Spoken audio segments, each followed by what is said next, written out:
as well. So the best way to keep up with us and to sort of chat and come hang out is through Discord. We also offer a Patreon, which is if you want to support us with a little bit of, buy us a cup of coffee, all that fun stuff, you can do that as well. We'll link that shortly below. And finally, we're going to be figuring out social media and all that fun stuff. Right now, we're mainly active on Twitch. We'll be getting a YouTube and all that stuff set up fairly soon, hopefully this week. Beyond that, looking forward to having everybody here. We're going to be going into some Q&A, some clips. We're going to be taking a look at some of the great matches from Instinct and from before. I believe we have one of the versus Ignite matches from last season, which is going to be really fun to look at. And with that, thanks everyone for helping me out. I did forget to unmute myself, so still learning all the ropes. But in any case, you can see from the title that we do have Season 4 champions, the team that dethroned Ignite, formerly Joker, Ender, and Strembitsky from Instinct, formerly the New York Kings. And with that, let's go ahead and bring on the fellas. So Ender and Strem, welcome to Playmakers. What's up? Yo, what's up? How's it going? What's that? Good, man. Really excited to have you guys here. One of the most, one of the questions that really came up when we were talking with the community is, Ender, how did you get your legendary profile picture? My profile picture. So I've had this profile picture for 8 years, 7 years. I linked the video. It's like a 5-second clip of just a cringe compilation, and this kid just made me laugh. I literally screenshot his face, and I used it ever since. And now I tell people that don't know what I look like that's me. Because why not? I like that better in my head canon. Yeah. Because then when you flip to LAN, everyone thinks you look like a redhead, and But yeah, that's the whole story behind that. Yeah, awesome. I go ahead and posted the clip inside the chat as well. And also, so Strembitsky, how did you get your name? How'd you? It's just my last name. My name's I'm Mr. Strembitsky. Perfect.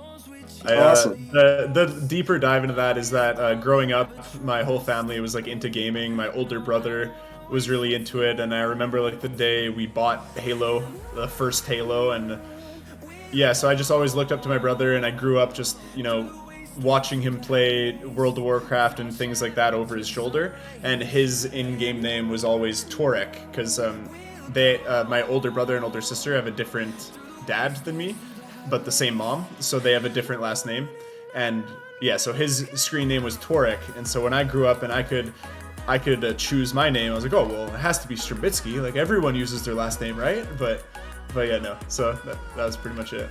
So a question, do you dox yourself? I mean, a little bit, I guess. I don't know. If you wanted to, it wouldn't be tough. I'm kind of perma-doxed by my name, so. 100%. That's awesome. As a note, my name is literally just my last name with one letter flipped. Yeah. All right. So beyond that, one of the major questions that we ask in the show, and I would love to hear about, is how'd you guys get started with Echo? How'd you guys go first? So it was 2017 Christmas, and for that whole Christmas, all I wanted was some gift cards because I was gonna buy a Vive. Because VR was just popping off on Twitch around then, so I was like, all right, I'm gonna get a Vive, start playing VR chat and all that stuff because that's just what I was watching. And then I had $400 in gift cards I was gonna use, and I was like, do I want to spend $200 more on a Vive? And I was just scrolling through Amazon, and I saw the Oculus, and I was like, it can't be that much worse, right? So I was like, whatever. I bought the Oculus.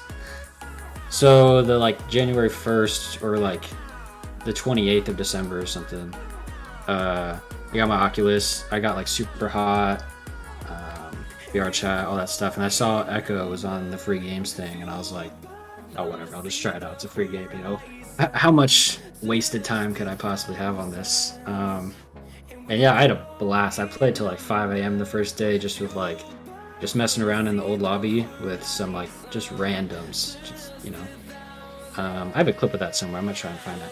That's how I started playing Echo, and then I saw like there was already a league for it, and it was only out for a couple months. So, and I'm always competitive in anything I like. So I started playing a couple games, really liked it, and I was like, all right, well I got to get good at this game now, because I'm already hooked, and it's been 6 hours. So, and the rest is history. We got, you know, played every season of ESL and VRML since. Awesome. Yeah. So it was just like, it was the sort of that love at first play sort of moment where it's like you just played, it just couldn't stop for a while. Yeah, it was different because the very first game I played was VR chat, and like the interactions, they're good, but they're not like Echo. I don't know. Echo looked just better and different interacting with people. So I was like, this is just better, and like it's an active game, so I like that more. What about you, Strem?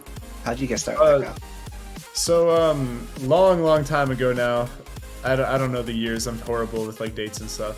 But I had a friend named David, and I would like see him sometimes. He was more of my older brother's friend because they were the same age range, and they would always go to the skate park together and stuff. And I would see him at the skate park. We would skate together too. And as time went on and I grew older, David definitely became more of like my friend, because when my brother would go to the skate park, he was, headphones in, don't listen to anybody, just do his thing and leave.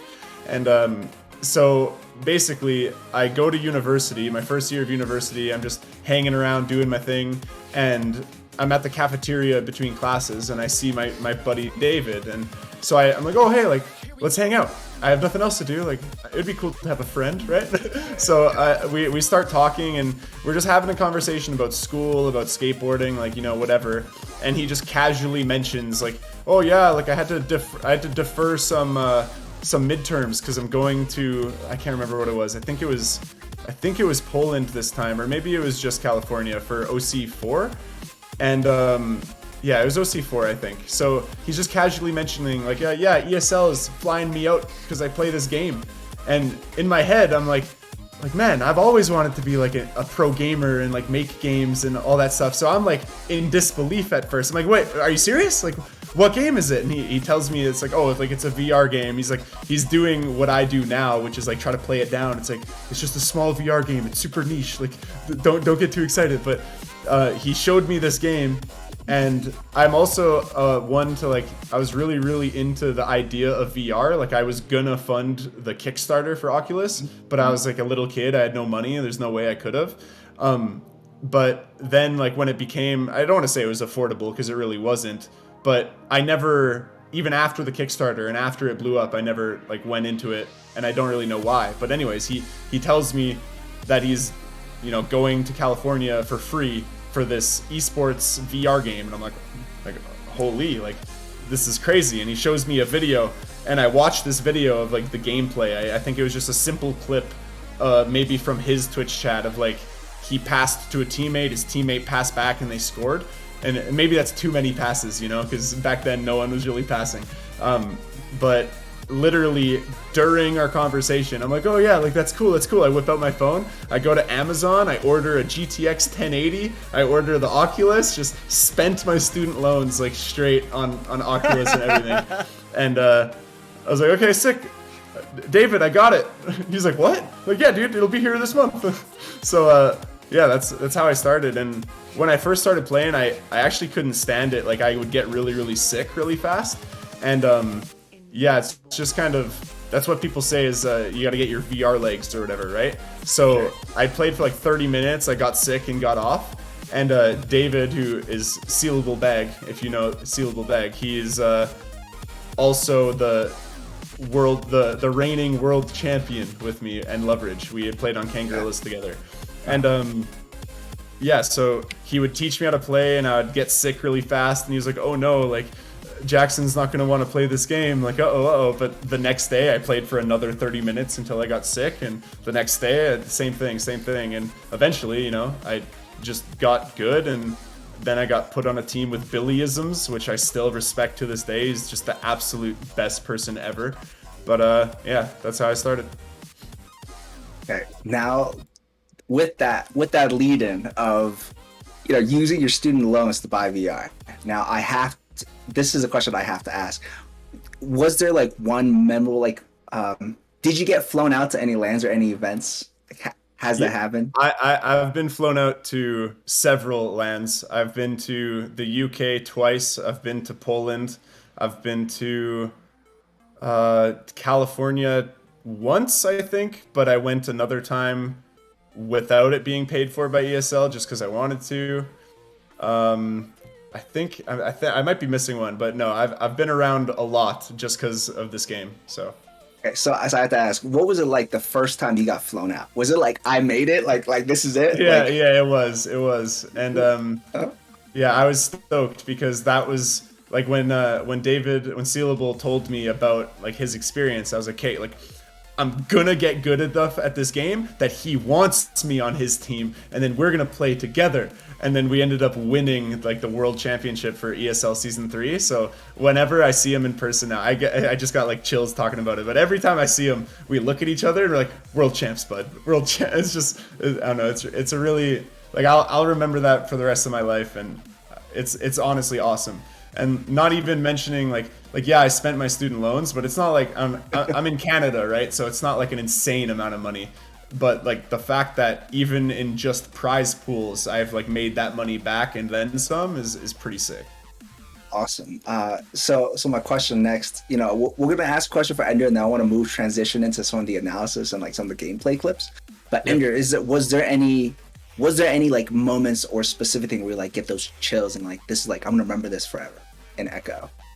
I think I like the preseason finals just because that was like I was finally starting to get good enough to where I could like actually see myself getting good enough because ESL was all 3v3 and like we were always like, you know, 6th, 7th around that range. And then once preseason came out and it was 4v4 and there was a little bit more teams, you know, I got to play with some cool people. That was fun because I know we lost in the regular season. Like I think there's only one cycle or 8 weeks or something, and we were like 8-2 or 8-3, and I knew we could still like beat all those teams. So when we beat Synapse, and then we beat Joker back in preseason, that was a good memory. I enjoyed that season, especially with the new 4v4 stuff.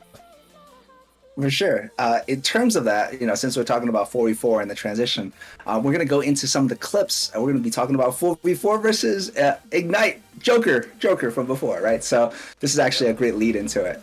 I think we're going to start off with some offensive jousts. We're going to be taking a look at some of your plays. We would just love to hear about, you know, some of your thoughts. And what we'll do is we'll have Doc sort of cast and talk about the play. And then I'll just want to leave it open to you guys to talk a bit about it.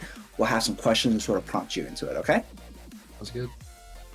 So hopefully, if you guys are in the Video Ninja room, you should be able to see my screen there, or you can also check it out on the Discord. But it will be mirrored on the Discord. So yeah, I'll play it once. We'll give it the caster call, and then we'll rewind it. So I think this is round 2 of the grand finals. So you actually lost round 1 after winning in 2 sets in the earlier round of the finals. This is the grand finals, and you lost round 1, and now you're down 2-0. 30 seconds into round 2, and here we go. So, yeah, Cruisin comes up, passes over to Oculusator. Oculusator going through the middle, makes a move backwards. Ock back to Cruisin. Cruisin moving over to the right side on the station. Under pressure from Dash. Beautiful pass over. Oculusator down to Ender with the big time 3. Ender. Are they chained on you, Strim, there at the end? I'm trying to tell a little bit. Yeah, I don't know. Let me look a little closer, shall I? Yeah. Yes, we'll take a look. Are you guys seeing it? Yes, Are you seeing yes, it? yes. Yeah. Yeah. You guys seeing it now? Yeah, Okay. no, it looks great. We actually wanted to go. I think they wanted to ask if they were stacked towards the end there. Yeah. Is that correct? You Yeah. wanted to Or what? if their stack was on me. Yeah. Yeah, Their so stack was here, on I'll Strem play it and towards the end. we'll move it up. We'll move it up slowly. Okay. So yeah, so Cruisin gets the disc, passes it.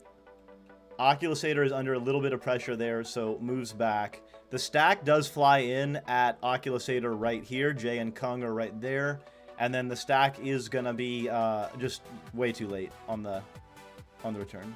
So no, Ender, they weren't stacked. I think Kung was pushed up trying to cover the pass to me. Yeah. And I even went towards him and flashed my fist to make him a little bit scared. And you're just like wide open. Yeah, I was literally just wide open. I think who passed that to me? Ock there? Or to Cruisin'? It was Ock. Yeah. It Ock. was Cruisin', then Nas, because it went Cruisin' to Ock, and then Ock gave it back to Cruisin', and then it was Cruisin' to you. Was it? I think so. Yep. Yeah, I guess So they were hard reading that it was going to go to me, and I just kept on moving, kept on distracting the defender, and they were just certain that they had the lane covered, and they did not cover you. So basically, it's just a relay play looking for an open opportunity. And right when their stack pushed all the way up, I assume I probably called this, that their stack was pushing up. Let's see what happens. Oh no, it does go yeah, it back does to go to Ock. Ock. Yeah, okay. So they tried to just jump the pass from Cruisin' to Ock, and they just overshot. Yeah. They just missed is all. Yeah, pushing Ock on Geo is always kind of a terrible idea. So right when he got it, I knew he was coming to me, and then I just looked, and Strem was fighting Kung, and that's just a free 3. That's what they get for pushing up there. So one of the it was questions kind I of a had misplay. about this one was like Oculusator gets the disc going through mid, and one of the things, obviously, getting through the mid is the first little battle in any offensive rollout. And Oculusator like basically peeks through here, and I guess sees like way too much pressure, way too many bodies. Maybe has a pass to you, Strem, but like Ryan is right there, the stack is right back there, and Oculusator makes the decision to actually move back slowly, and then actually make the pass backwards. So could you just talk about like how your team thinks about that kind of a maneuver? Like a lot of teams at this point, they just think like move forward, you know? I mean, that's all on Ock there in the middle, because he's looking, and there's nobody on our side yet. There's one guy in front of him. A pass to us means it's 2-on-4, so that's just not... There's no advantage to that at all, and if me and Strem get it, we're probably just going to get collapsed on, like, immediately. Cruisin's still in our bow tie, so it's not like we have him. He's in the top left, so we can't have him. So it's just a 2-on-4, straight up, if he passes that. So I think he did what the only play there was just go back and then work it up, which is just simple ping pong right here. I probably calm their chaining. They just whiffed. Hits me, and it's just open 3 right there. So you just gotta be patient in the midfield. You can't just be, forced down the throats. Something that people consistently do wrong is that they'll pass to someone who's more covered than they are. Like even now, like Ock is not going to insta pass to me, even though it's a relay play and we're expecting to do it quickly. That's what everyone does. They dime tunnel, and then the guy tunnel doesn't even think about it. He just slaps it through, right? You'll see it in EU a lot more. They literally slap it. They don't even look. And when you're really, really fast, it can work. You can catch the defense off guard. But Ock is so good at like geo juking and stuff that he's looking. He knows he's not covered. So what is he going to do? Is he going to walk it up and make himself covered? Well, that's kind of what he does. He sits on Geo, he waits and jukes around until he's more covered than Cruisin', and then he just gives it to Cruisin', who's wide open. And then Cruisin' now has all the time in the world to see what he wants to do. And if he took a little bit more time, it actually would have been bad, because the stack comes up and tries to read it, right? So Cruisin' plays it perfectly, like just within the margin of error. But yeah, like a very common mistake is, oh, well, we're just going to go forward to go forward. You got to remember, if you're running a relay play, you've got 2 passes downfield, but you still have the QB who just gave it to you. He's still wide open. So you actually have 3 options, and people always forget about the 3rd one. Nice. Yeah, so one of your topics, and we'll talk more about this during like moving it through mid as well, is you're talking about being patient and like trying to wait for that coverage. One thing that you're talking about is like that sort of like that back pass. And there's actually a really interesting clip I want to talk about for us in terms of back pass. Let me see. I believe it's clip number 1, Doc. I think that's actually a really good transition to talk about it. Yeah, you're mentioning. I'll cue it up. Yeah, because as you're mentioning about some of that, like going back to QB, I would love for you guys to take a look at this play and just tell us a bit more about what you're thinking, like how this plays out. Of course. Yeah, this one is just it's a bubble offense play, and what's really interesting about it is because you guys have it in bubble, right? But it looked like it was a bad bubble, and you pass it like it was like pass it all the way back to the person behind. It was like a short little reset, and then almost I think everybody touches the disc right before it scores. It was like pass, pass, pass, pass. It was really interesting. So just want to hear you guys' thoughts on this one. Okay. And I think it's tied too. All right, so here we go. So disc is rebound off the backboard. We won't describe why it's bouncing there, why it's orange, why it's bouncing toward the backboard, or who just dinged the shot. But in any case, here we go. So play is gonna continue here. Disc bouncing low. Ock in the area, in the bubble. Oh man, passes back to Cruzen. Cruzen immediately over to the left side. It's Oculusator over to Ender. Back to Strem for the touch. That's a pretty one. I like that. Yeah, it's kind of just a solid play all around. Well, solid recovery, I guess, because I assume I probably just threw it into the pool there. Never. So we get a good recovery, and we don't really know what's happening. So I assume this comm right here is Cruzen's just coming back like he always does. And Yeah, Cruzen's bagging for sure. Yep. So he just hits back here. He gets pushed, so he slaps away. Ox wide open. I get a stun on the goalie here, and then go up behind goal, which is where I kind of like to sit. And then I didn't really like that angle, and I was kind of missing today, so I just dump it off to Strem, who could put that one in easier. Yeah, that back pass was really nice because it's oftentimes you see that when a team, you know, they put the work in, they do the offense perfectly, they get the 1v1, but then they miss through maybe the goalie saves it or whatever. It's very oftentimes that if you're the team that missed and you recover it, it's like, oh, well, I just got to brute force it. Like, I just got to shoot again. Like, we did all that work to get this opportunity. Like, I just got to score again. Totally. But something that Oculusator is very, very good at, and in conjunction with Cruzen, like, always calming for the back pass, if we recover that, Ock knows, like, he can't just take it in again, because then we're going to miss again. Like, if their defense was set up to stop it, even if we ding it, even if the shot's bad, like, look, there's 4 of them in the bubble. They're gonna jump Ock pretty quick here. So passing it back, instantly Jaywalker goes pressures, Cruzen passes it under him, and then boom, we have a 3v3 in bubble with one of the 3 being a goalie. So it's technically a 3v2, and then you get the 1v1 with the goalie. So the back pass, it was super, super quick, and what I said about how people are so inclined to just shoot it again after barely missing, it's kind of the same thing on defense. Like, if you're on defense and you make a good stop, but then the other team recovers, then you're gonna be more inclined to, like, be more aggressive, like maybe make another mistake, and that's kind of what Jaywalker does. Like, his positioning was good. He was on L or boot, and then he instantly pushes Cruzen, which is good, but also that's what we want him to do, right? We want the defender to come out of the bubble so that we can go score easier. And yeah, no, that's really sick. I could talk about Oculusator's back passes all day, because before I was on a team with him, I always thought, like, oh man, like, he's just the type to 1v4. Like, every time he has the disc, he's just gonna juke around and then go score. But since playing with him, he never does that really. Like, he'll still 1v4 and then score, but the times that he doesn't are so often, and the back passes are just so clutch, because if he doesn't back pass here, I don't think we score.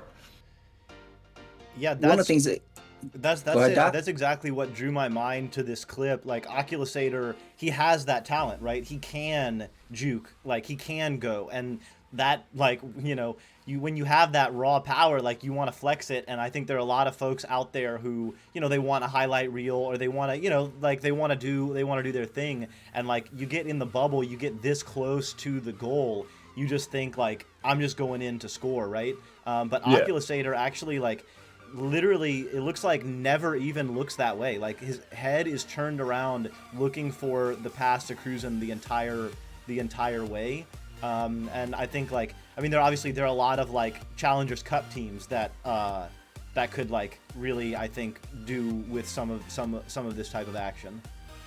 And also, you know, giving Ock those compliments, you definitely cannot downplay Cruzen there. Like, Cruzen's positioning is insane. Like there's a lot of people who, even though they're playing the back line, if they see their team go in, they have a 1v1, but then they miss, then that fourth player is just gonna like maybe start panicking, come in, be like, okay, let's boost, like let's go home, like, but Cruisin', like he's just waiting for, like he sees that we recover it and he's instantly like calling for the back pass, and that is like, obviously Oculusator's decision making is nuts, but paired with Cruisin's calls, it's very important that both of those things are working.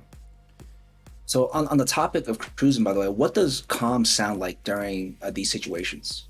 Is he just saying back pass? Is he saying his location? Like, what does calm sound like? Before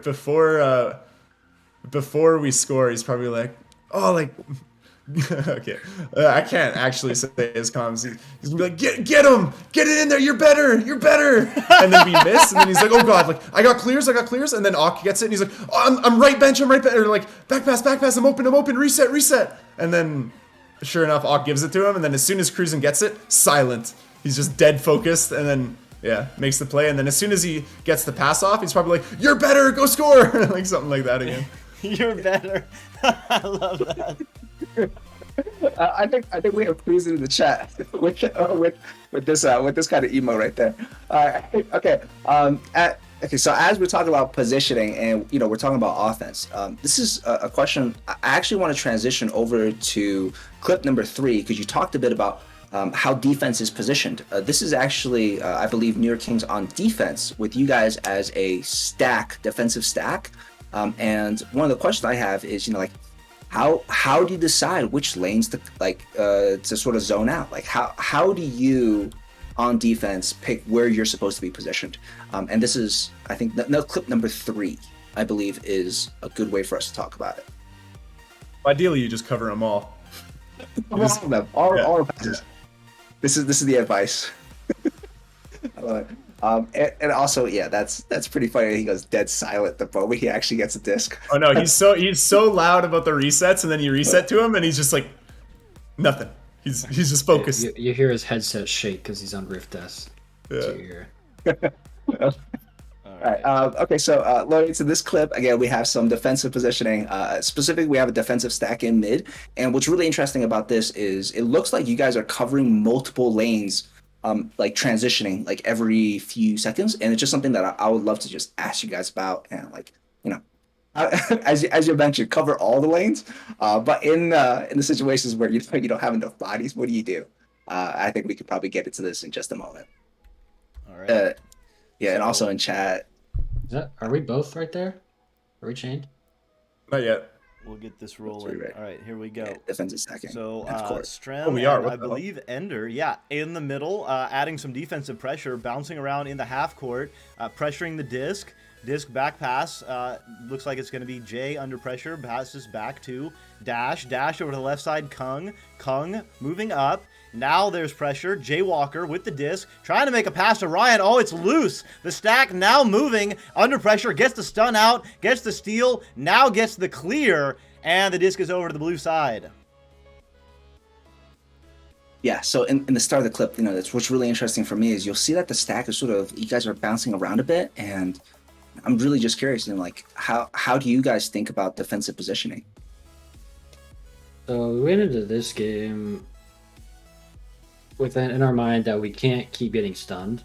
So I think in the game before we kept getting stunned.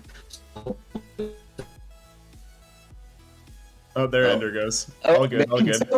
I give it. Yeah, no. So yeah, no. He might take a while. Who knows? But in the game one, our stack. It is our team's opinion that me and Ender's stack is the strongest part of our defense, and when our stack is on, we typically score off of our defense, and when our stack is off, they kind of just like run it down and that they score, because if our stack is off, then we don't. Whether it's maybe one of us pulls bad and we don't get a regrab, or maybe we get stunned out, and getting stunned out is way worse. And I think that's what was happening in the first game is our stack was getting stunned out and they were keeping us stunned out. So Ignite actually had a 3v2 with one of them being a goalie, so it was like a 3v1 everywhere. And so we were just like, okay, we can't get stunned out. So all we would do is constantly move, and the guy on whoever's on the back is looking around like what's going on. They have one hand on the stack and one hand as like a fist, right? They're ready to you punch whoever they come near. And if you're constantly moving, if you're stacked, you're able to outmaneuver any solo player. If you think about it, if you're running a perfect stack, the only way anyone could ever catch you, the only way anyone could ever stun you out is if they are stacking to you. And so that's kind of the mindset. Like, we're constantly juking on Geo, and it might look like we're intentionally covering each lane, but that's kind of just like how the Geo's laid out. If you go from Geo to Geo to Geo, you are covering every lane because it's kind of like how it's laid out, right? And like, obviously, if we see someone in the lane, we're gonna go cover it and then maybe like pretend to leave and come back. Because I noticed at the beginning of the clip, we were doing that. Like, we would see the QB, we wouldn't pressure the QB, we would stack to a defender, and then we would stack across, but then immediately come back because we're expecting the guy with the disc to pass to who we just left, thinking like, oh, like they're just leaving, but we're not. Like, in our heads, we're like, no, we're constantly pretending to do things so that the guy with the disc makes a move that is a mistake, right? Yeah, Okay. you can see this again and again. You guys are faking. You're feinting toward the QB, but you're stopping at bow tie, right? You're feinting over here. You're on the block, on the low block. You're at Ryan, but you don't go right at him. You go to the side. Yeah. And then we just want the guy to throw the disc at a certain point. We just want him to throw it. We don't care really what they do or which pass they make. We're stacked. We're confident in our abilities. We just want them to throw it. And so anything we can do to do that, whether it's, pretend to leave a guy open or pretend to stack at them. But then also, like, it all comes down to conditioning, right? If you do that long enough, you're going to notice that the guy with the disc just never throws it because he knows you're not going to pressure him. So then, 1 out of 10 times, you just full send at him and you suddenly have the disc because the guy didn't think you were going to pressure him. What it sounds like you're trying to play that mind game with them instead of just like, okay, stack, go fast, go at disc. Mm-hmm. We don't want them to. We just don't want them to know what we're doing, because as soon as they know what we're doing, then they can find like holes in our defense and get through it. But if they have no idea what we're doing, and even a level above that, if we don't really know what we're doing, then how are they gonna read it? The true 5-head strat. Yeah. That's been my philosophy as like a shooter this whole game. Like ever since day one as like a striker. Like, if I don't know what I'm doing, if I don't know where I'm shooting, if I don't know when I'm shooting, how's the goalie gonna save it? That's right. Oh, Streb laid down some truth right here. By the way, Ender, are you back? Yeah, I'm back. Okay, cool. But that stack, if we have that exact same stack versus any other team, that's a goal in like 20 seconds. Yeah. The only reason that we don't have a goal right here is because Ignite, and they don't turn it over hardly as much as any other team. And it just shows it right here because we're all over the place. This is like one of our best. Like, we're going sideways and everything, and we're still not breaking. Like, we're grabbing around. We end up breaking here and going to man, but that whole time, we didn't break one bit, and they still held it. So that was great defense, and that was also great offense. Yeah, it's good offense by them for sure. But even after we break, somehow we get back together, and the only reason we don't score, I think, is because after we clear, we break again. That's Ock. So, because I went with Cruising. Yeah, okay, so we didn't get back together, but yeah, regardless. Yeah, I think Ender goes to pressure the disc there. Yeah, and that kind of comes back to what I was talking about before the show is with ping, because I have like significant ping when we play on Texas, and me and Ender have practiced our stacks so much that every time I regrab with anyone else on my team, I'm pulling like I am with Ender, which does not work because Oculusator has different ping, Cruisin has different ping. So if me and Ock boost, we get like 1 regrab. If me and Cruisin boost, we get like 1 regrab. But if me and Ender boost, we can zigzag up and down, go sideways, like use our left hand, use our right hand, it doesn't matter. Yeah, so as we're talking about stacks, just for a little bit, because I want to transition to one of the other rollouts, is like how do you guys practice stacks? I mean, we kind of just play at a certain point. Like if you know that you're stacking poorly that day, like in a warm up scrim, you notice like, man, we're not getting any grabs. Like, what can we do? Like, at that point, it's like, okay, it's definitely worth it to go into the pre-game arena and just boost around. Like, throw the disc, boost after it, get the disc, boost after it again. Like, just keep on doing that.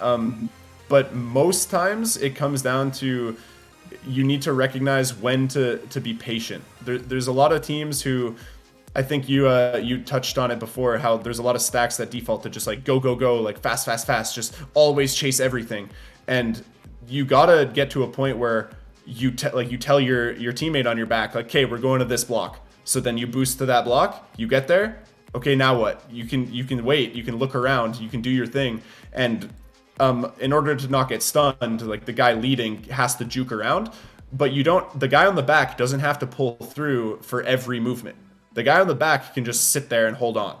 He can look around, he can see what he wants to do, and yeah, it's very important for stacks to not just instantly pull. It happens even in my pubs I play. Like how do I describe it? Like even on like neutral joust where you're supposed to just go fast, I'll pull and the guy on my back has pulled through before I even have, like, you pull with your right hand to start it and then you get your right hand out to hold, and I'll like pull through, and the frame that I pull through, the guy's already through. It's like I cannot get the regrab. And I think that's like something that people have been ingrained, or rather trained to, just from other people, is like, oh well, you got to go as fast as you possibly can. It's like pulling as fast as you possibly can means nothing if your teammate doesn't get the regrab. Like, it's better to go slow if you catch every regrab versus going fast and, like, missing after the second. I really want to go into transition to one of the clips, so I'll actually ask Doc to pull one up. I want to talk about, I believe we're going to take a look at man defense, so we're going to take a look at number 6, clip number 6, because there's a stack there, so we'll talk about that. But I would love to hear more about you two, as you mentioned, because of the ping difference. What adjustments have you guys had to make for stacking? Well, what is it, Ender? What's our ping? I have like 70 minimum on Texas. You get 60, right? So it's kind of the same. Yeah. So maybe that might be why it works for us, is that we have like similar pings. So when I pull on him, it feels the same as when he pulls on me. Whereas Cruisin', I can't remember, I think he's got 50 ping, so it's a 20 ping difference, and then Auk, I think, is the same maybe. But I mean, it also comes down to styles, right? Like if you're a teammate who they're holding their arm like low in front of them versus a teammate who just holds their hand like right in front of their head and just flicks, they don't actually do like big pulls. It all depends on like styles, and if you're missing grabs with your teammate, or if they're pulling too fast, or you're not able to do what is it called, like directional boosting, right? Like if you're boosting in the right tunnel and then all of a sudden you have to go left, you need to practice, like, okay, am I gonna put both my arms out really far left or just a little bit? Because it depends, like with ping and with throwing or with regrabbing style, like if you're gonna get the grab. So in my opinion, if you're missing grabs, you try to find out why, and then you talk about it. You make sure both people are aware why you're missing the regrab, and then you correct it. And then that's how you practice it, is by literally, like, every time you miss, be like, oh, you pulled right. And if the person doesn't think they pulled right, then you got to figure out why, because everyone's got a different sort of definition for direction when it comes to regrabbing.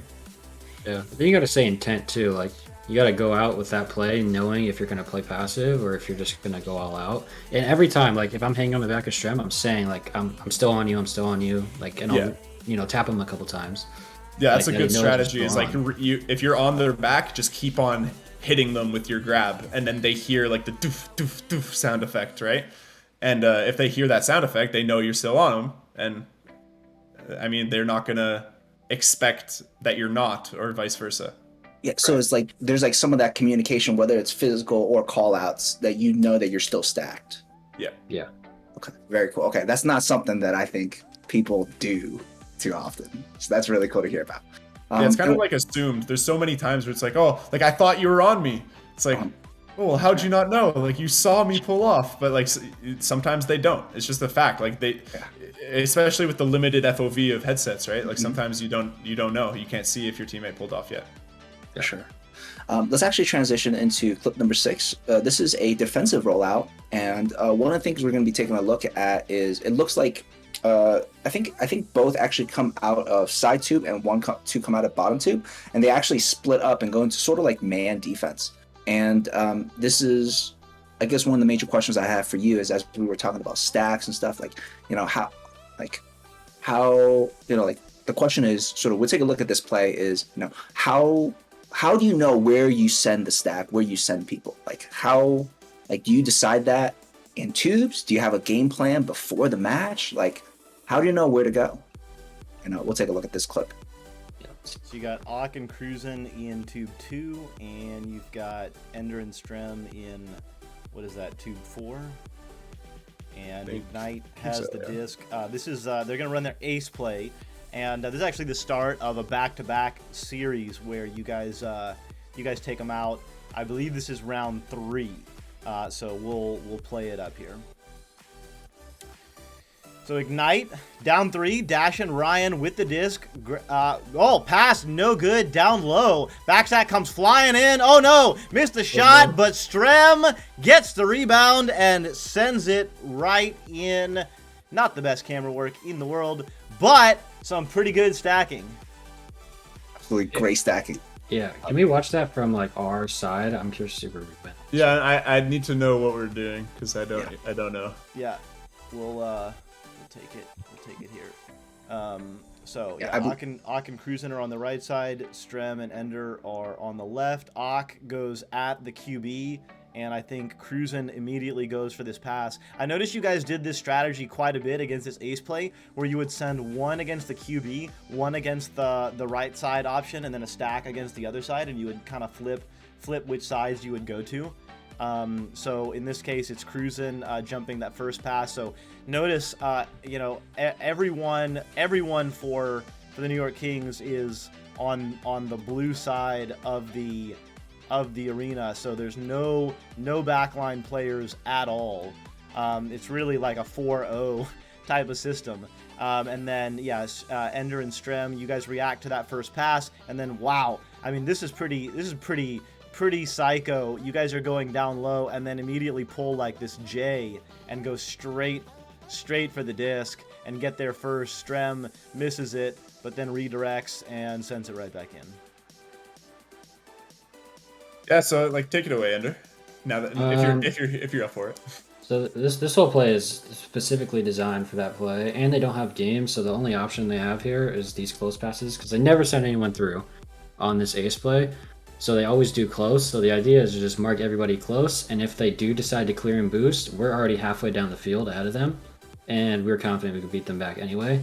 So it really leaves them with limited options here. It's either A, juke out Ock, who's going at the QB, and the reason we send Ock at QB is because he can grab them. He's a lot better than me at grabbing the sack.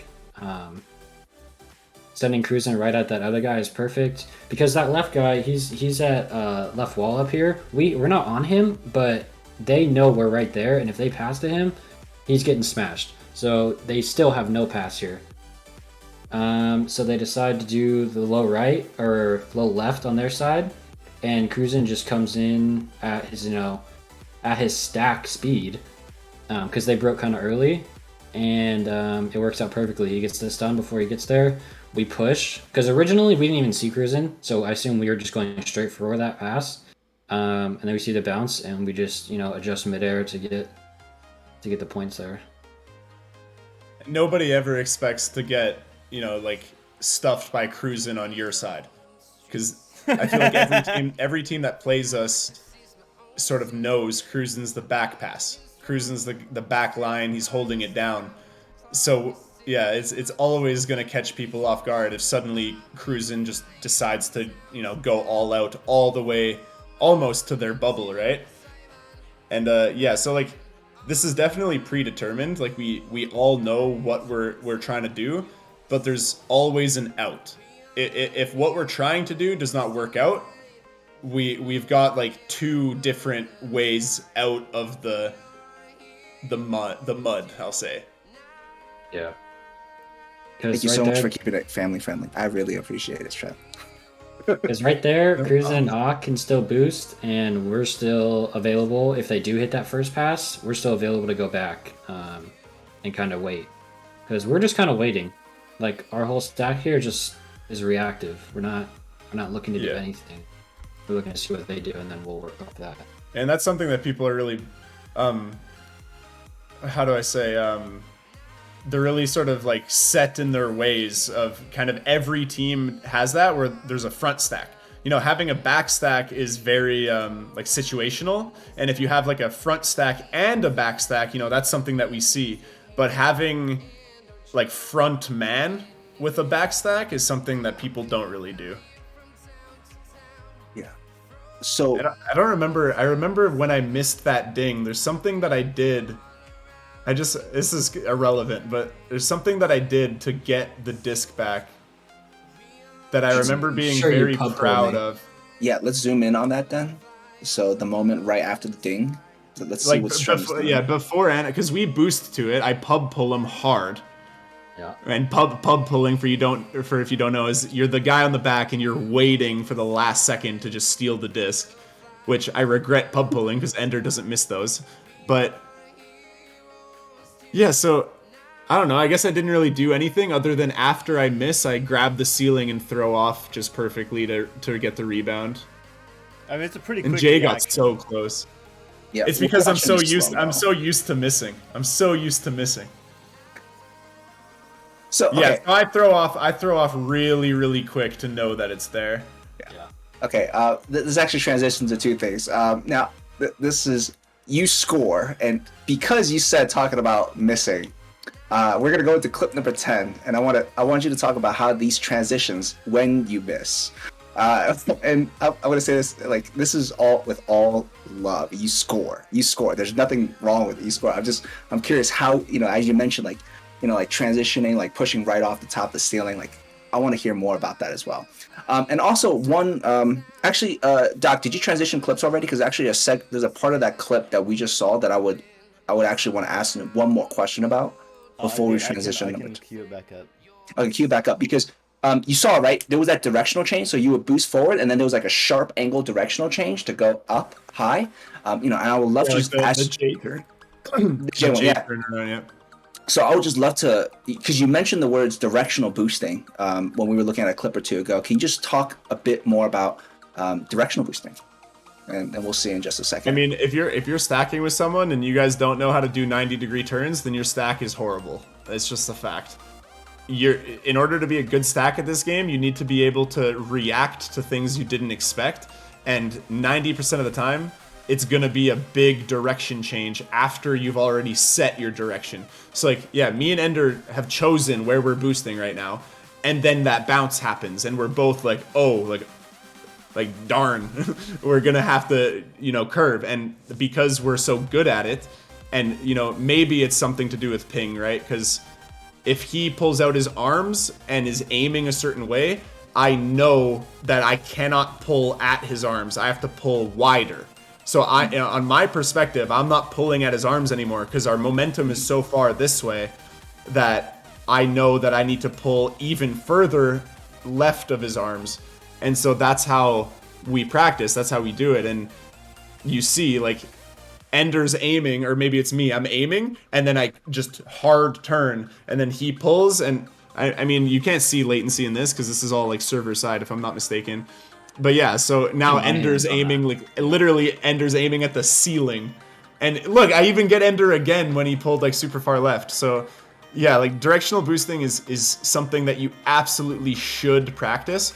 And I've always thought of this opinion, like for some reason the conversation's always about fastest stack, but then you've got people like Sweet Tooth and Chocolate, or if I can, you know, plug myself, me and Ender, where we're not the fastest stack, we're not winning every neutral joust, but the directional changes and like reactive boosting to when the disc does things we don't expect, I think that should be like, you know, who's in the conversation for best stack, because it doesn't really mean anything if you're fast if you can't do what we just did there.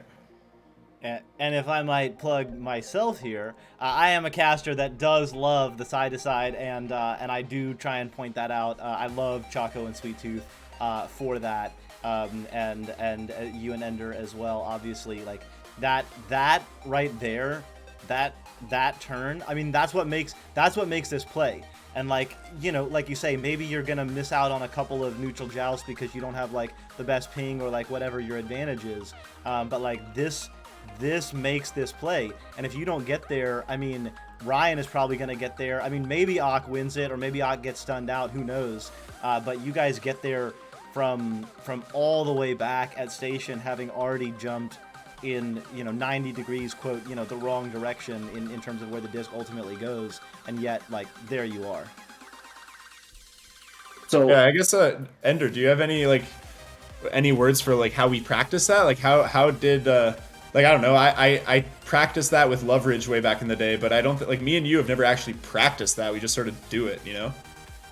Yeah, I think it helps with pubs a lot, because like once you get, sometimes if you have a bad boost partner in pubs, like I try and imagine where they're pulling without actually seeing them. So like if I know they get a weird grab on me here, I know they're probably going to pull weirdly, so I'm not going to hold dead center. So right there, right when I saw that bounce, if Strem boosts early, we go straight for that block still and we don't hit that play, but he waits like half a second and then I move my hands up and then it's perfect and he goes right through my hands. So it's like I'm just preemptively like aiming where I think he's gonna go and pull, because if he pulls still straight at that block, that's our stack's ruined. But he waits for me to move my hands there and we both go straight up. So I think it's really about timing too, when to pull and when not to pull. You know? It's like kind of like imagine you're in a car. Like this analogy's been made before, but imagine you're in a car and when you're on the back of your teammate, you're a passenger. When you're in the front, you're the driver. So imagine like you're in a car and you're about to crash, and the only way for you not to crash is to jump in the driver's seat after the driver has corrected the steering wheel. So I know that the steering wheel is going the wrong way at one point, and I'm waiting for Ender to fix the steering wheel such that I can jump into the driver's seat and he will be able to successfully get into the passenger seat without, you know, like getting kicked out the window or something. So, I don't know. I tried, but it's a weird analogy, but I think it makes sense. That was good. yeah. So Yeah, but okay. the point, if I can get it, like the point you're making is, you know, you're going in the wrong direction, but the only way, if you're on the back, the only way for you to get the right direction is to wait for the person in front to make that change, and then you can go. Yeah. Yeah, because if the person doesn't make the change before, like if I jump into the driver's seat and they have not adjusted the steering wheel, then they're going out the window and I'm going to be alone, and I know I'm not getting there alone. I have to have my teammate there. Yeah. One question is, how far away are you putting your hands as you're making these adjustments? Is it close to your chest? Is it a little further out? Like, where do you, like, how do you adjust? It's definitely a style thing. For that, usually, Ender's gone again. Ender's All gone good, again. all good. It's No, he's definitely back. a style thing. No, So he's back. for me, I'm back.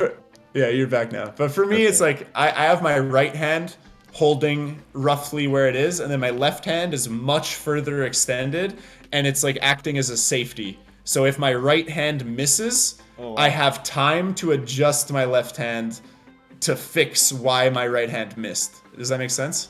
Yes. But that's a style thing. Not everyone does that. I've explained that to Oculusator before, and he's called me crazy and that I'm horrible at boosting. So you know, I don't know. Ender, what's your strat? Normally I'm like midway through my chest here, just like midway out. That's how I boost. But if I'm correcting like that, I usually am one arm's extended out right, midway still, and the other arm where I'm trying to go is full extend at the other direction. So my left arm probably there was all the way up, and my right arm was still like mid chest, but not as far up. So like I had that whole like degree of him going through me that I could catch, which was all in the upward direction. Compared to if he went down at that block, I just would have missed. Are you holding Also, on both hands? Oh yeah. Yeah. And another thing is like for directional boosting, it's a little different. When I know that we're at an angle, I'm like fully extended, trying to get both my arms as far as they can. Because if you think about it, the further your arms, or the further your hands are from your body, the sharper your turn can be, right? If you're the type of regrabber that just holds your hands right by your chest and you just flick, and you try to do directional regrabbing like that, you're never going to be able to turn as sharp as someone who's fully extending their arms. Perfect. And just for the sake of time, I want to actually transition us to clip number 9, because we're talking about, boosting and all that. I would love to just talk about Strem boosting off enemy players.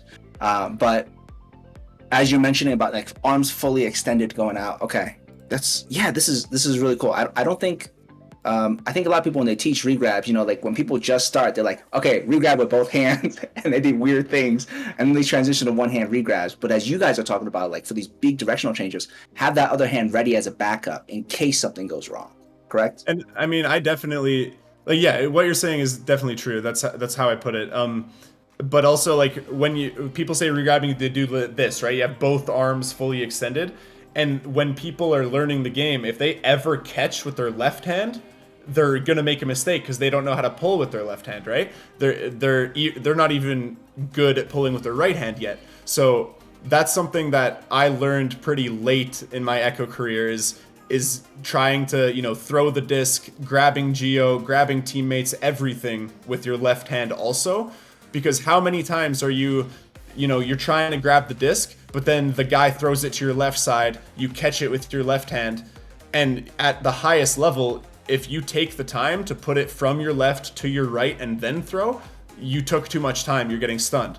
So it's good to know exactly what to do with your left hand, and that's with regrabbing especially, because it happens all the time where I'm holding out both my arms, the right hand misses, but the left hand gets it, and I know how to pull with my left hand, and if I do that wrong, well, then the stack is ruined, right? So you need to learn how to do it with both. Awesome.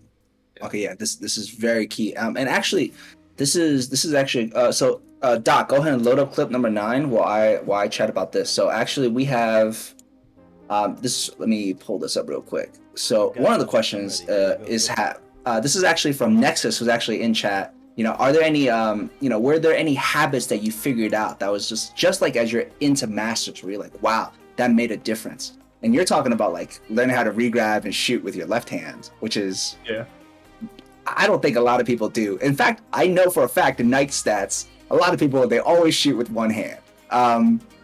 Love to like just hear from you guys, are there any specific habits or changes that would like really took your game to the next level?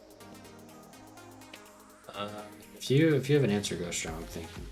Yeah, I'm still thinking. Left hand is definitely a big thing, and that's kind of I guess I can actually think of like all the things Oculusator taught me. Because Ock has got some crazy strats just in terms of mechanics.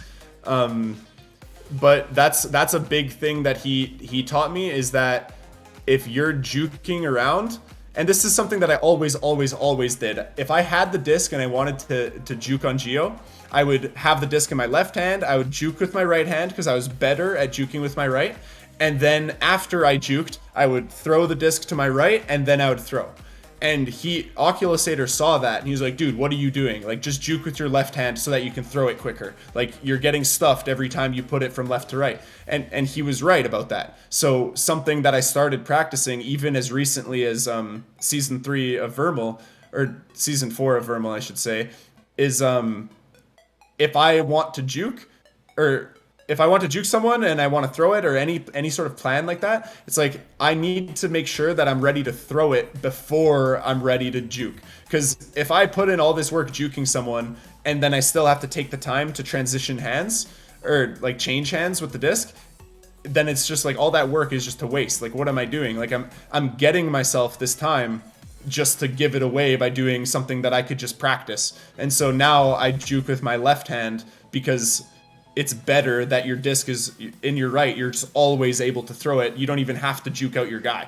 You can just, juke once, you get the tiniest little window and then throw it.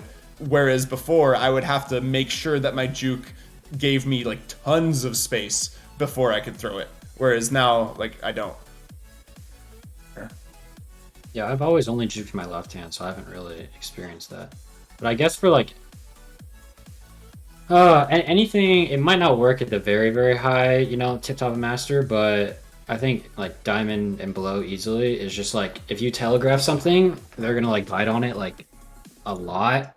So if you are juking with your left hand, like say you're upside down on the roof juking with your left hand, you can telegraph you're just juking, you know, you're just taking them back in a circle. But right, like probably like 2 seconds in this juke, if you go straight at him with a punch, you'll get by him like 95% of the time. Like if you tell a story and then switch it up midway, like it's very convincing in just anything other than a very, very high tier. Because, you know, then you start playing teams like Knight and they'll start blocking randomly when you're juking and stuff. Yeah, just like random blocks that you bite on. It's like there's no way he knew, right? But like they just know. Oh. Yeah. So okay, while we wait for Ender to come back, one, I'm hearing two things. One, if you're ever playing versus Strembitsky and just randomly block, they can just punch you in the face any moment. But that's something that I think, one, blocking, not enough people do. That's one option. But then also you're talking about like you're trying to tell them a story. You're talking about unpredictability throughout this whole interview, right? You're going like if I don't know what I'm doing, they definitely don't know what I'm doing, right? But what I'm hearing is, you know, like you're trying to create a story. You're getting to realize a pattern, and you even mentioned it during the stacks. Like 1 out of 10 times, go out in full force, so they're not ready for it, right? You tell them a story, and then you're trying to like pattern interrupt. It's like you want to like switch it up and be unpredictable, right? That's what I'm really hearing.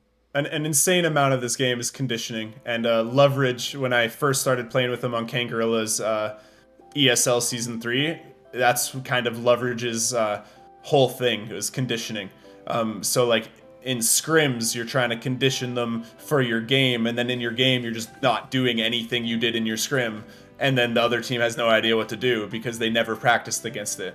And so things like that. But it can, like, that was more of like a big scale thing, but there's a lot of small scale things you can do. Like just an example off the top of my head is like if someone has the disc and you're trying to grab them to stun them and you're reaching your arms out, then a lot of people, as soon as they see you reach, they're gonna just punch you because you're not able to block, your hands are too far. So something you can do is you put your arms out, you reach, and then throw up your block instantly, and then they punch you and they get blocked, and that's how you got the disc. You didn't even need to grab them, you know, like they played themselves.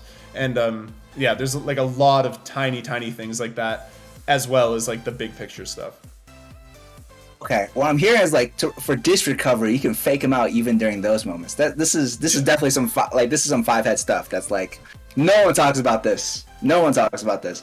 Okay. So we do need to go on a break in just a moment, but right before that, let's go into clip number 9, talking about 5-head plays. Strem 5-head play.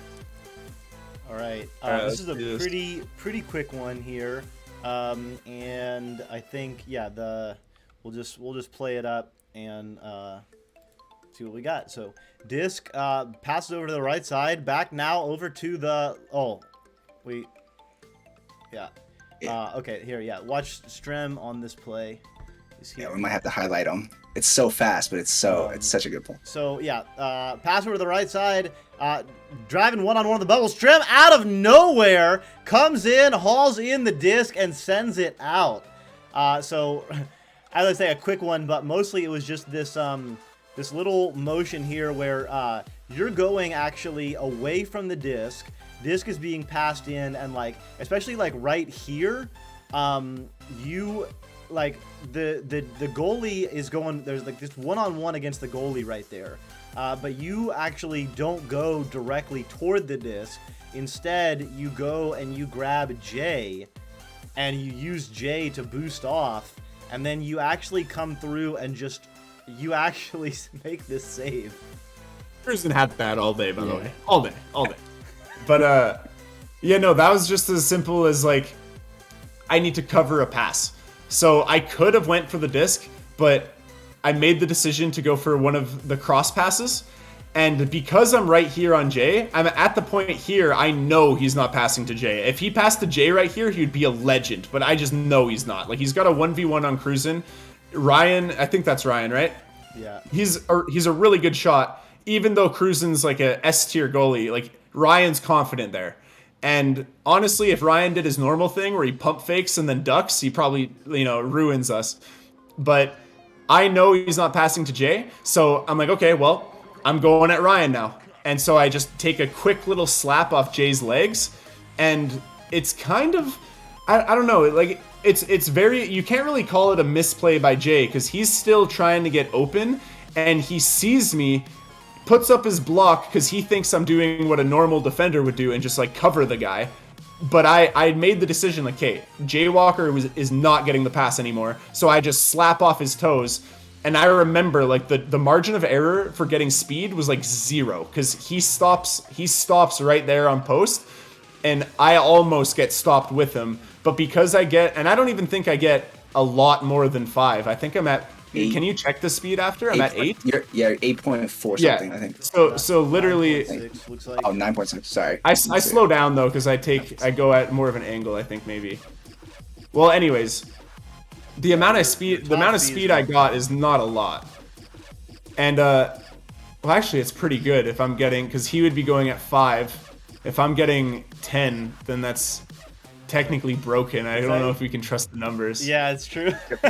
Yeah. Could be. I mean, also, I remember this play. It's because he turned to look at me, and he turned back when he threw up his block. And I think with rotation, I grabbed his leg.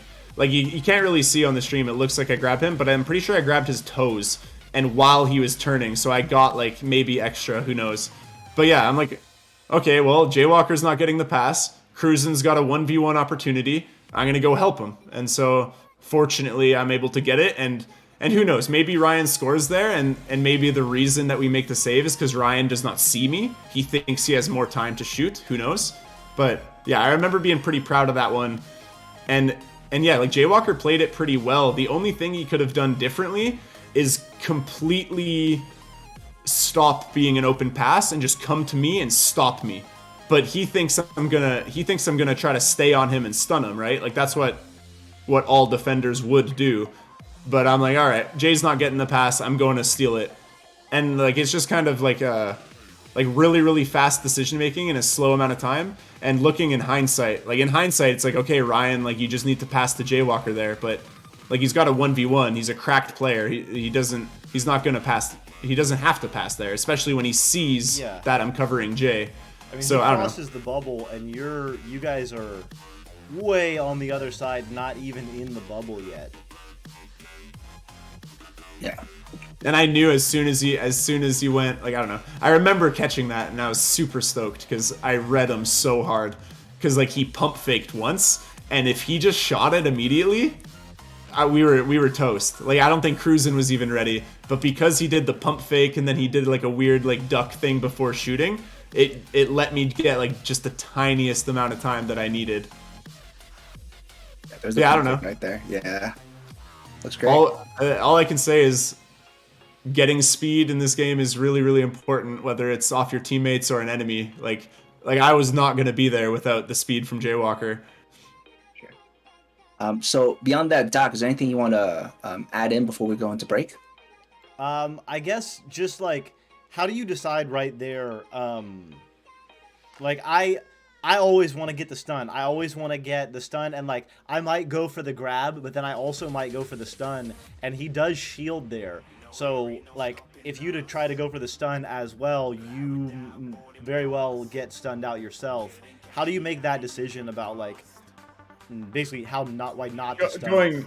Going back to ping, I don't even think I saw him block. I remember this play. I don't think I even saw him block. I got his toes and I dipped.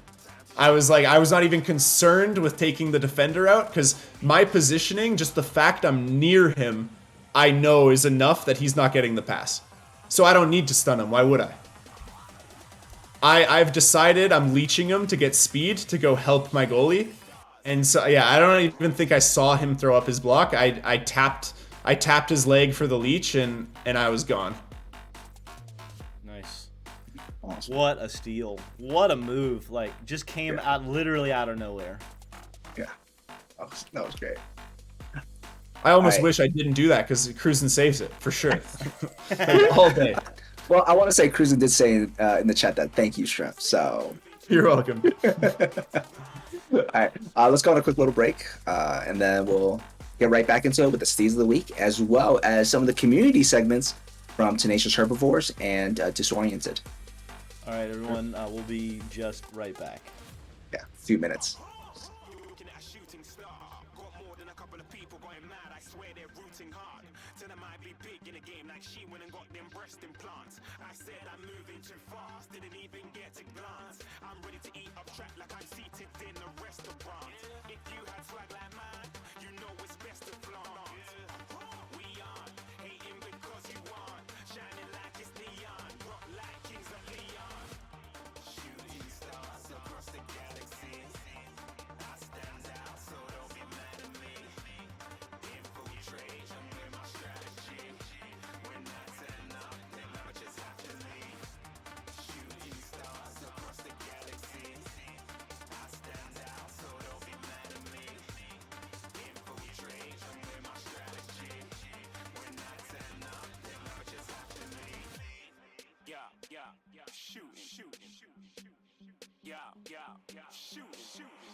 And everybody, welcome back. Welcome back.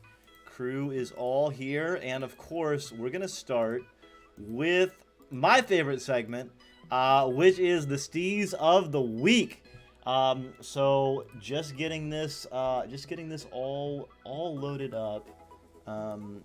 Max there. Get the right screen share. There's so many things to connect to get this thing working.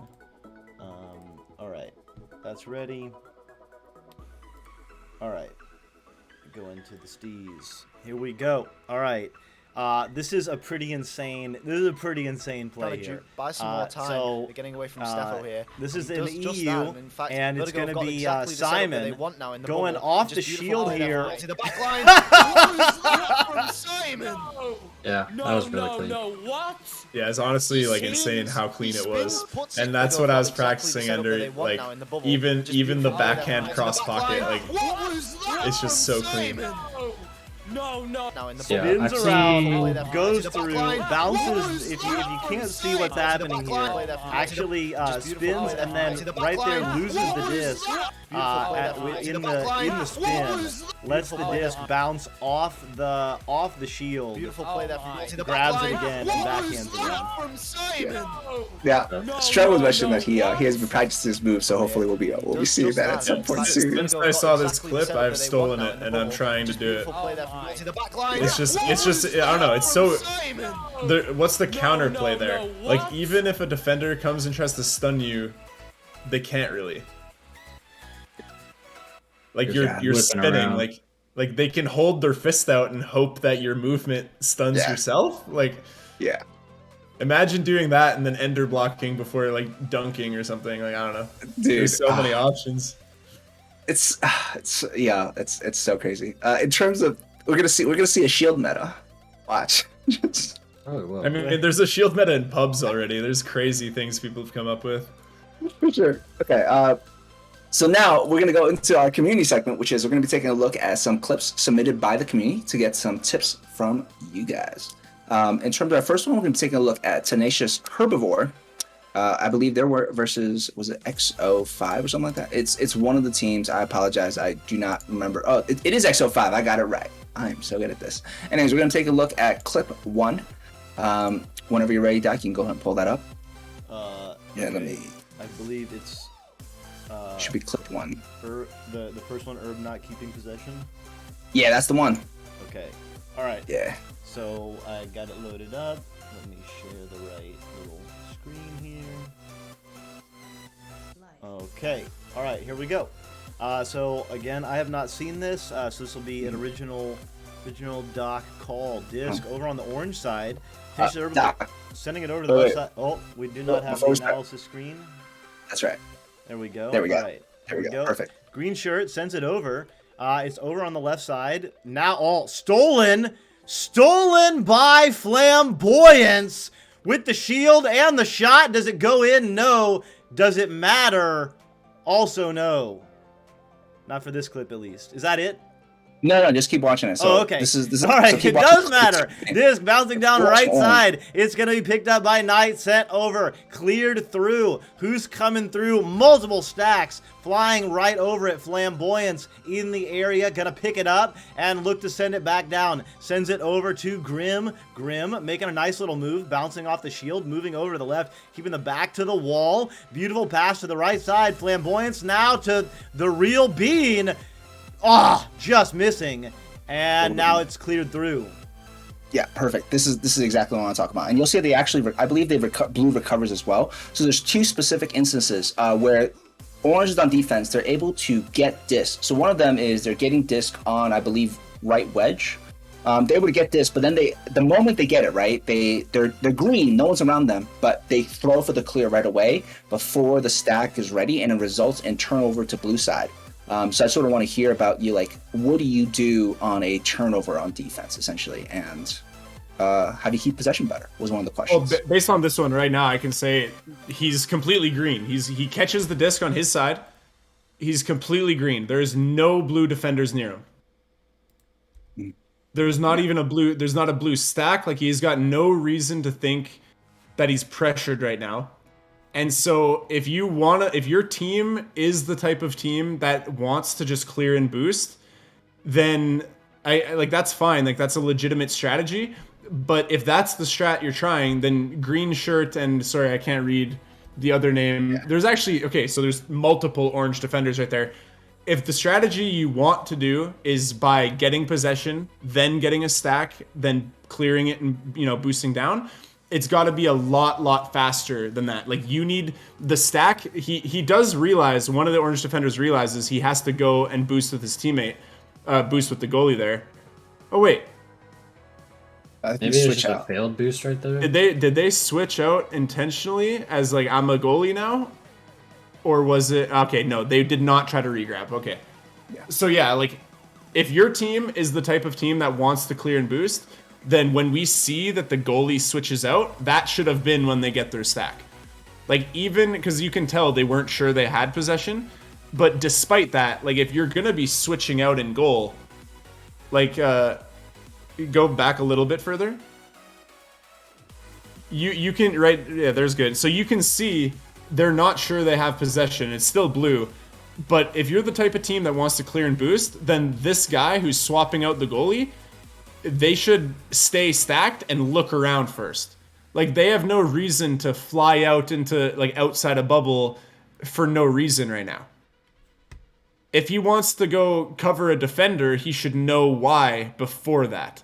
And clearly like they didn't know they had possession, but that if they wanted to be a clear and boost team, they should have stacked in goal instead of switching out. Like they had no real reason to switch out right there. And at the other side of the field, if they want to be a team that isn't clear and boosting, because it's very volatile, like your stacking needs to be perfect in order to do it well. And I feel like in NA, you know, with ping or not, it's definitely a factor. But it's very difficult for regrabbing to be perfect. Like even in EU, when ping isn't even really in the question, you don't see a lot of perfect stacks. And so, in my opinion, it's always better to do like man on man sort of. You know, it's either a square or it's a diamond where you have like one guy up, two people sideways, and then a back pass, or you have like two people up, two people back, right? And the solution there would definitely have been for the guy who gets possession here to, I mean, it's something you have to practice, but once he gets possession, he can hold it. He can wait. He can juke around. He can look at his defenders. Like in Master Tier, you don't really have time.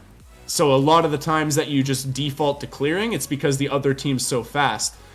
But right here, like he's green.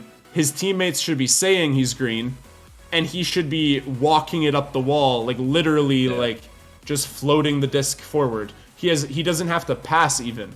So right here, if you want to be a passing team and you want to pass to get upfield, like definitely just hold the disc.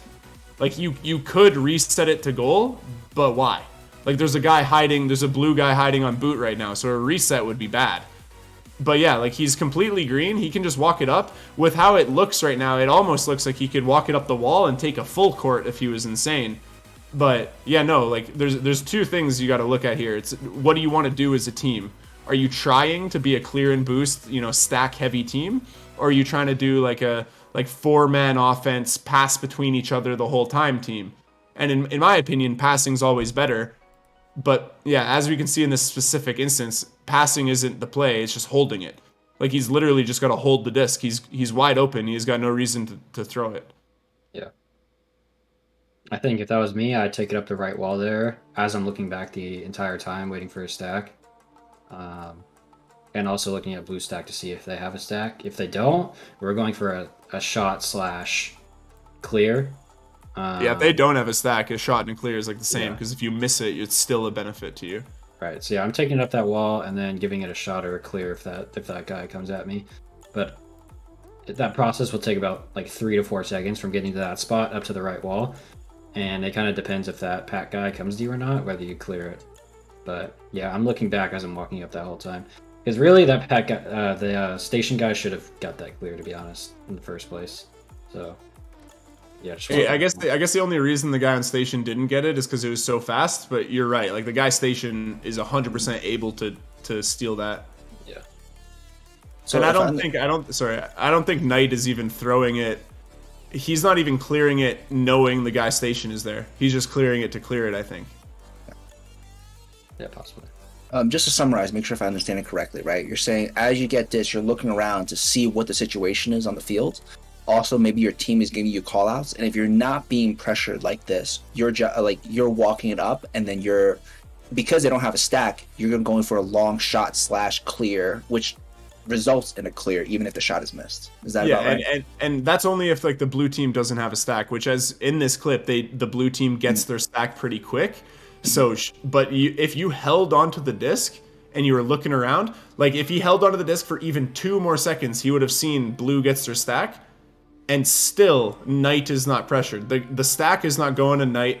The guy on station doesn't look like he's wants to pressure Knight, but I guess this is after he clears it. But yeah, the main takeaway is hold on to the disc, like breathe a little bit, like you're good. Yeah, you gotta also be looking when that loose disc is gonna grab it. You have to be looking as you're going to that loose disc. Because right there, I'm looking. I know before I even get the disc, I'm gonna have time here. So like, we'll see this bounce. I'm looking upfield these 2 seconds here that he's going up, and I know I'm good. And now I'm just waiting for our backstack here to see if we're ready or not, and just moving up until they are. Yeah, this is Another something thing, I've seen a lot out of master players and like high-level players. Exactly what you just said. Like right there, if you watch Knight's eyes, they're 100% focused on the disc the entire time. And so as a result, once you get the disc, you don't know if someone's right behind you, if someone's coming up, you don't know. But the ability to continue on your same path and like not lose track of the disc as you look, swivel your head and look back, look for someone stunning you, or as you say, Ender, look up, look for someone coming at you. You always see that in top tier players. Something to practice that awareness. Like if you're the type to go into a private arena and practice, you can definitely like throw the disc, look at where it's going, and then turn away. Like no longer look at the disc and start flying towards where you think the disc is going to be. And if you're wrong about your read, then that's good. You should practice it more. You know what I mean? Because you shouldn't have to look at the disc the whole entire time. You should be able to see the trajectory and know, okay, it's going to bounce there and then go high, and then maybe it hits shoulder and comes back down. Like there's a lot of things that you should be thinking ahead. You shouldn't be just like reacting off what's currently happening. But also, in terms of like a team environment, I have said this a lot to like Instinct and like Ender and our teammates. It's, in my opinion, it's way better if we get stunned trying to maintain possession than it is to just give them possession by clearing it.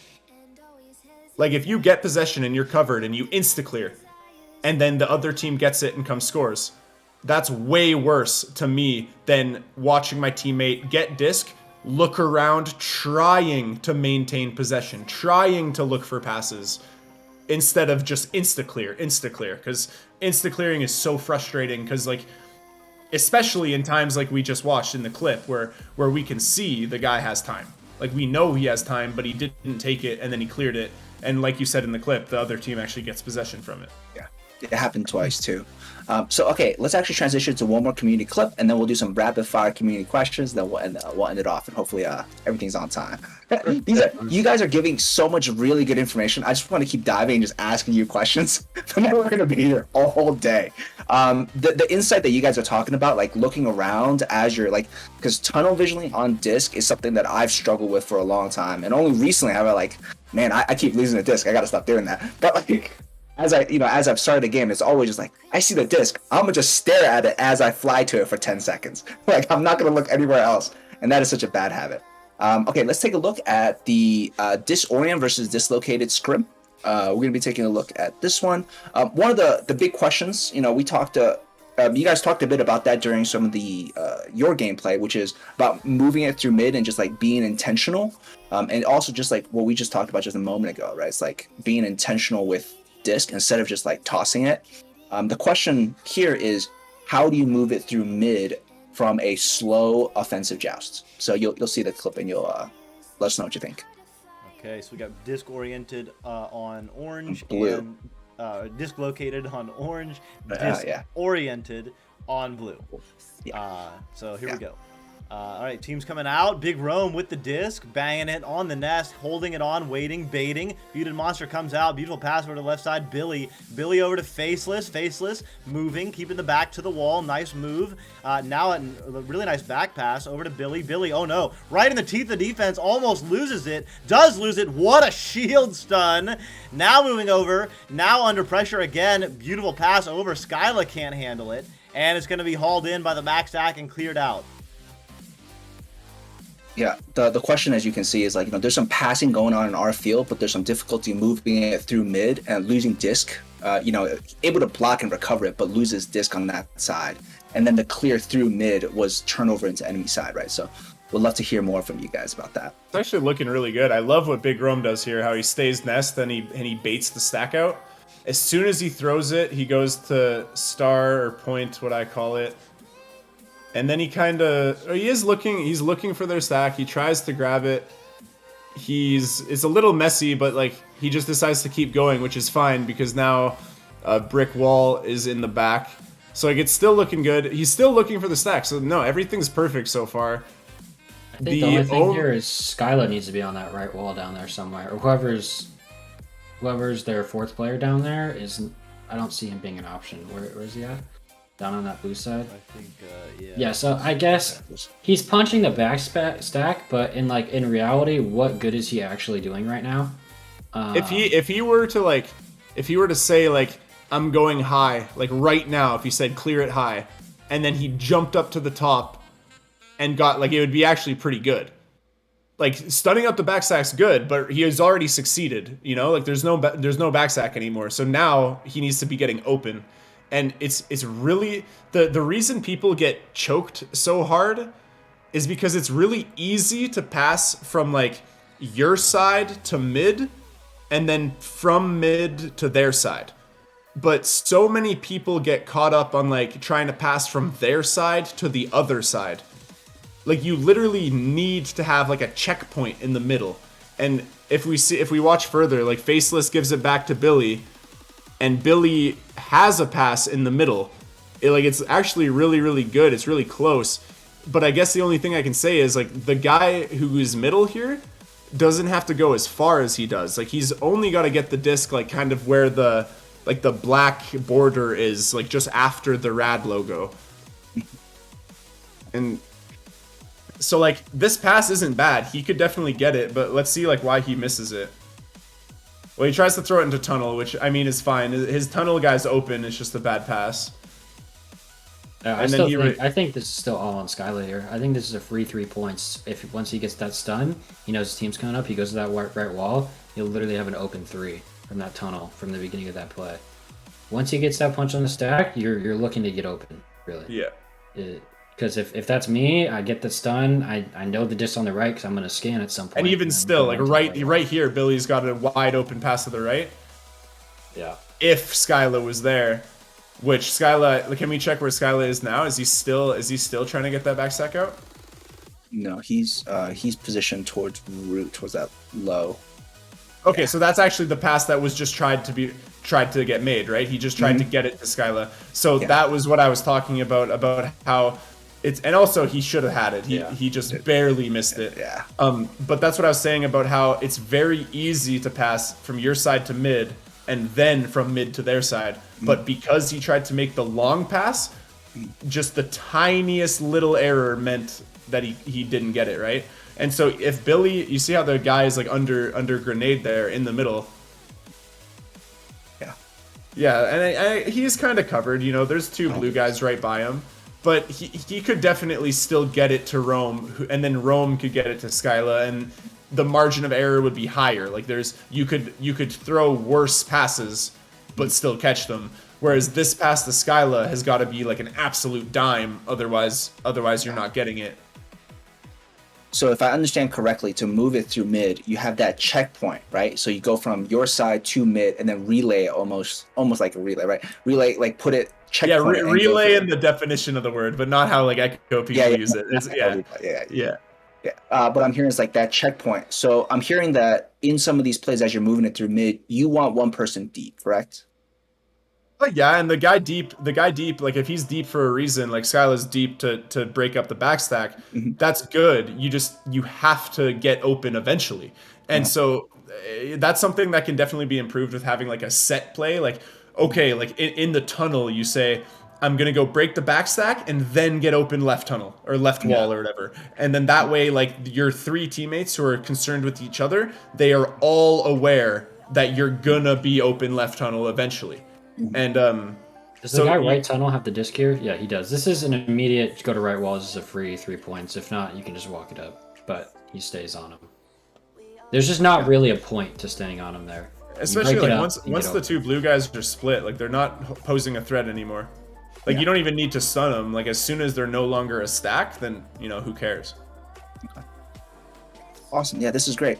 Now we have some community questions. I think this is good in terms of the feedback for these two community. So I have some like rapid fire, almost community questions real quick. Okay.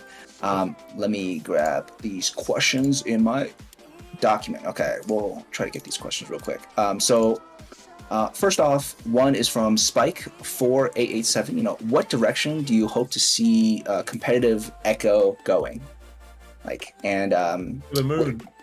The moon. You want to play Really? real? You want to play real zero G? Yeah, to the moon, literally. To the moon.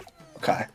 Look, just if we had any more support from the Facebook and Meta company themselves, I see this game being a lot bigger, and I think that's the final step. Really, I think NEPA's doing good right now, and they're kind of bringing in some money for players and like things like that. But the community side, like we're maxing out. VRML's at their threshold here with the amount of people they have to deal with. So I think the next step is like an actual like a Facebook helping in some sort of way, and that's how you break into the next Yeah, that's what I'm also hoping for. And like Oculus, and when I say Oculus, I mean before they got acquired by Facebook. Now if I say Facebook, I'm talking about Oculus, or Meta, I guess. Okay.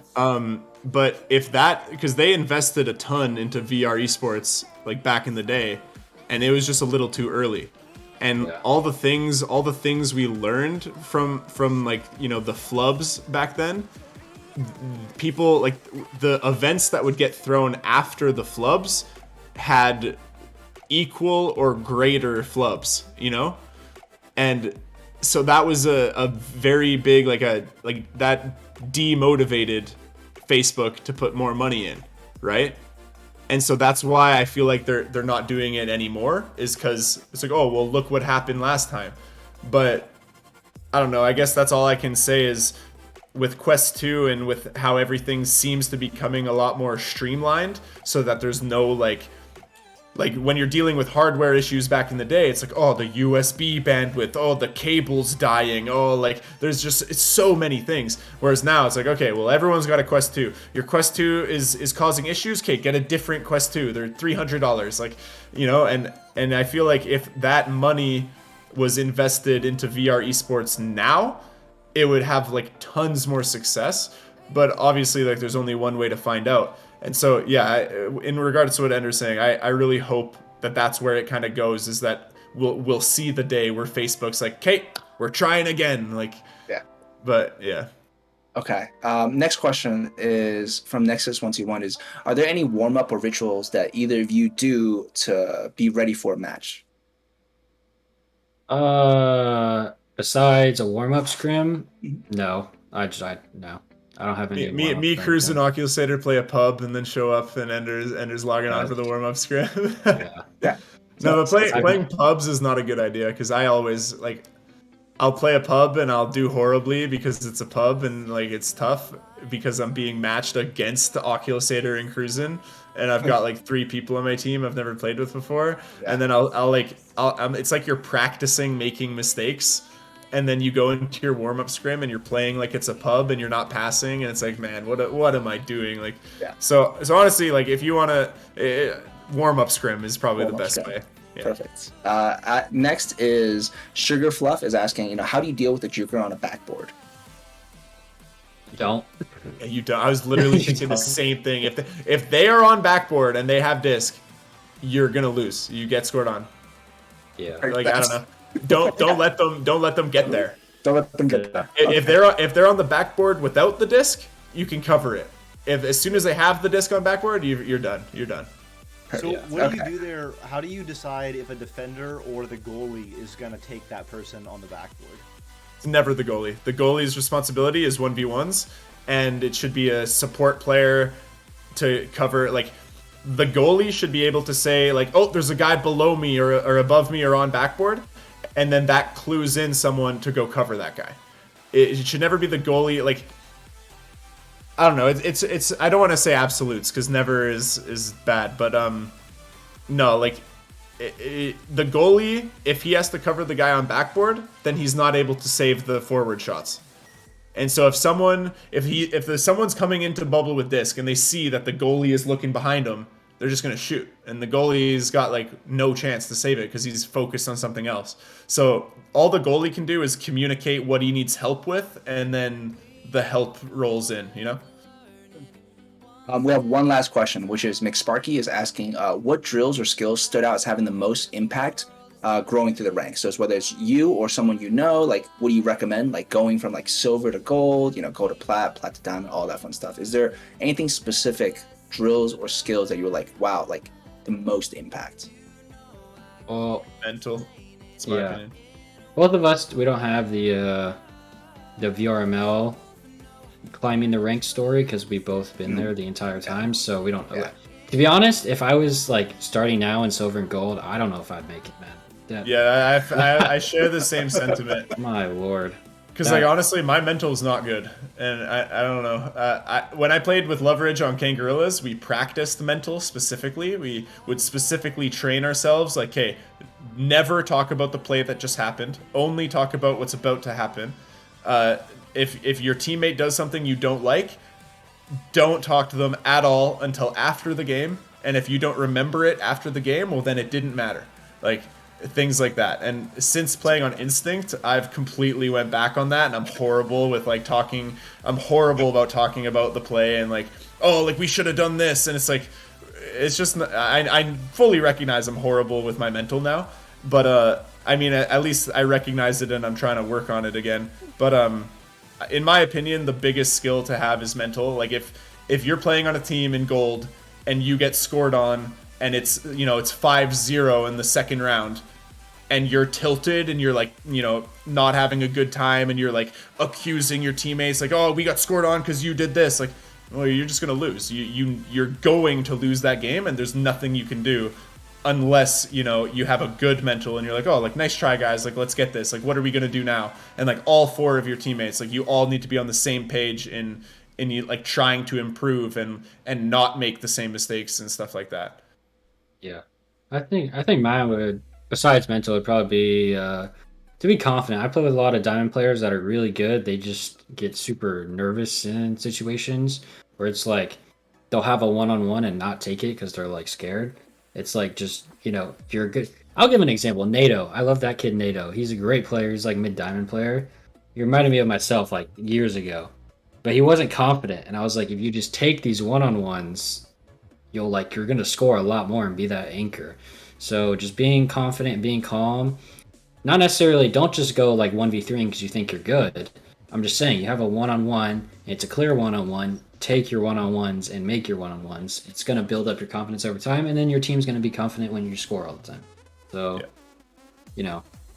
that's my piece of advice. I agree with that. Yeah. Take the 1v1s when it's clean, right? Yeah. Perfect. Now that ends our community segment. The last part of this, sort of want to hear about what you guys are doing, just plugging your stuff. I know we have the Instinct server, we have Strembitsky's YouTube, we got a bunch of stuff. Just love to hear, what you guys are doing, what you want our viewers to check out. I think just for me, my YouTube will be linked. I'll post a montage like once a year, so don't get too excited about that. You can join our Instinct server. We'll try and ping when we have games that are inevitably casted. We're just playing. We're just kind of waiting for finals. Really, that's when we'll kind of crank it up. We've been a little slacking lately, so once we ramp it up for finals, it should be good. Great. Streams YouTube, of course. Yeah, I got my YouTube, I got my Twitch. I don't stream a lot of Echo, but I try to. Right now, I'm not streaming a lot of Echo because my cable is nearing its end of life. So I don't wanna play VR at all because I don't want to have to go get a new cable. But I'll probably have to pretty soon here. Who knows? Maybe I'll be on Quest 2 for finals. You'd like that, hey, Ender? Meatball's playing. Fool. Yeah, no chance. No chance. Quest 2 Strem is playing finals. Yeah. Yeah. Well, thanks a lot, you guys. I really appreciate it. Sharing your wisdom with the community. You know, you guys have so much experience from way back, and like, yeah, the purpose of this show really is to help bring that to, like, especially newer and up and coming players, as well as, I mean, there were some diamond and plat players and gold players in the chat who were really digging on what you guys had to say. So really appreciate it, you guys. Absolutely. Yeah, of course. Thanks for having us on. Had a good time. Lots of good clips out there, actually. Surprised we did that well in finals. I remember Yeah, it being that well. you guys looking pretty good, huh? Yeah. Yeah. Really good. Yeah. All right. Thanks for having us. Yeah. Thanks. Absolutely a pleasure. All right. I think we're good. Thank you, everybody. Tune in next week. All right, guys, and next week we will be changing times to Thursday at the same time, 5 p.m. Pacific, 8 p.m. Eastern. So see you next Thursday, everyone. Thanks a lot. Bye. Adios. There, we'll